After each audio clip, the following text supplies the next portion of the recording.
nege borç etken bizge degen soruğa cevap kardeşler. İbadat bulan nezatga yetişsin biz dep Allahu Teala bizge ibadatını borç etken. Allahu Teala bizge ibadatını borç etken kardeşler.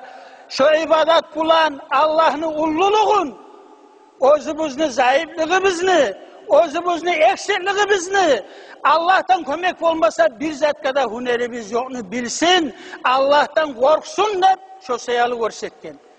Muna orazan hakkında Kur'an ayet. Ya eyyühellezine amanu kutibe aleykumus siyamu kema kutibe alellezine min kablikum leallekum tattakun ey Allahu Teala. Hey müminler de bayta. Sizge oraza borç etilinni, sizden aldagilege borç etilingen yemek, siz Allah'tan korkar buğayı dep. Allah orazanı borç etken eken, özünden korkar buğayı dep.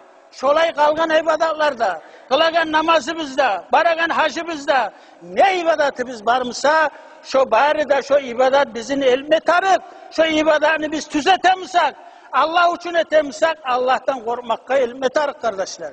Bizim elmey, nege elmey, nege tügülde biz suratta, görünüşte, namazında yürütebiz, orazanda yürütebiz.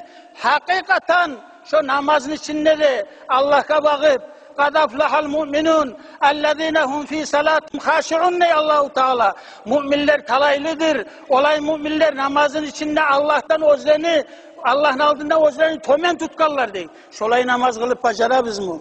Şolay oraza tutup bacarabız mı? Oraza tutkan da Peygamber Aleyhisselam ayta, seni bulan bire erişse, men ora zaman hep şogar cevap vermedi. Bacarabız mı? Erişme düşse erişmede erişebiz. Aryağına çıkarıp da verebiz. Oraza tuttan kuyu bizde adamların artından da söyleyibiz. Ona şo seyalı bizim ibadatımız, bizim şolay Allah'ın ulluluğun tanımaga da, özümüzün zayıflığımızın tanımaga da şo seyalı elmey. Hacga varsak davulap erişip yavuşuk gelebiz. Yoldaşlarımız bulan. Bu ibadat bizi kayda yetiştirsin. Allah'ın ulluluğun neçik tanıtsın. Özümüzün zayıflığımızın neçik tanıtsın kardeşler.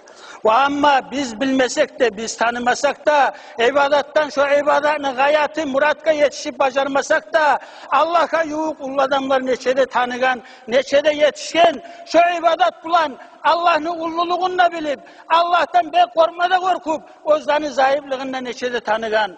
Yusuf Aleyhisselam, özü peygamber, atası Yakup peygamber, onun atası İshak peygamber, onun atası İbrahim peygamber. Karagız Yusuf peygamber ne ayette Kur'an'da. Allahu Teala Kur'an'da Yusuf peygamberin duasını esiri. Fatiras semavati vel ard. Anta veli